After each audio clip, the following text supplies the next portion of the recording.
Hi everyone, thanks for dropping by my YouTube channel today and checking out this final test of David's Breckwell brand pellet stove controller. As you can see, this is an older controller that has slide switches instead of toggle switches, but it effectively runs the same way. David sent me this one because the Auger Drive system had failed on him. We could see there was a burnt component on the circuit board, and that was probably a result of a failed solid-state relay. I replaced those components, tested things out, it's fully functional, and now it's time to do final tests on it. David's controller is already connected to my tester, and my tester is made up of the following. Of course, we see Dave's controller here. Behind this faceplate I have an actual auger motor. The shaft of the auger motor comes out the front, and I have a decal on it that will show us when the auger motor is spinning. You'll actually also hear it on the camera. And I have 4 light bulbs at the back. The first light bulb is the igniter light bulb. That will not come into play because this controller cannot control an igniter. The second light bulb with the blue decal on it is the combustion or exhaust fan. The third light bulb, the one with the yellow sticker on it, simulates the auger. And the fourth one with the red label on it simulates the convection or room fan. So the controller will turn those on and off as required. We'll be able to see those on the camera. So let's go ahead and turn this on. Go to the on position, we see 2 lights have come on, the combustion and the convection or room fan. Right now I'm going to put a piece of paper in front of the light bulb to shade the light from the camera and prevent it from going too dark so we can still see the faceplate of the controller. We're in manual mode right now, we're set to low. The couple things we can check are the fan speeds. First thing we can do is check this switch and setting it to the high fan speed setting. If we do that, we see the intensity of the light bulb here has increased, and that would indicate that the fan is running faster, blowing more air through it. Let's go back to the on mode.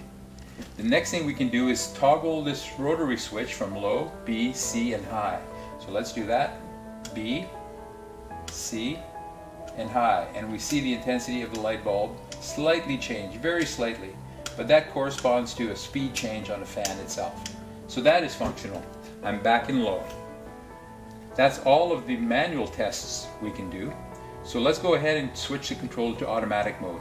To do that, we press on the auger button here, and when we do, we'll see the little green LED behind the faceplate come on, and we see a momentary actuation of the auger drive. Since we're in low, the auger drive is not very long, but the duration between auger cycles is very long. So we'll have long off time and short on time. So let's wait for one more cycle of that to happen. When the auger is being driven by the controller, we'll see a little green light behind the faceplate come on. We'll see the decal on the auger motor shaft spin. We'll hear the auger motor and we'll see the light come on. There it is. Notice that it's not very long. If I go all the way to C, we saw that the intensity of the light bulb for the convection fan went high. So that means the fan will be running faster.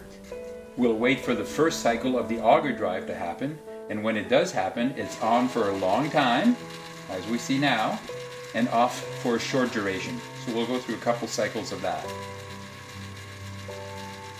I am in C position right now. Notice how long it is, and it's off. Short off time.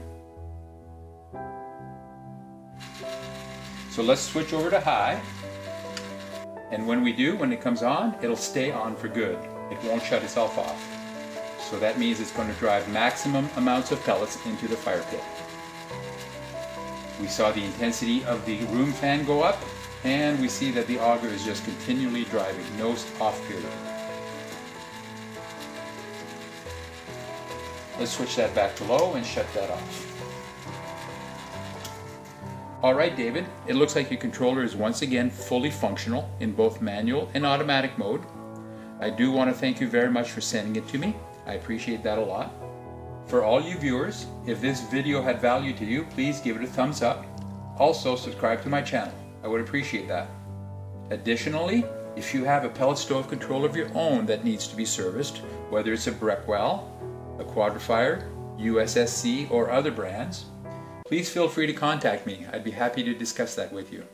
My contact information can be found in the video description just below this video. In the meantime, Thanks everyone. Bye-bye.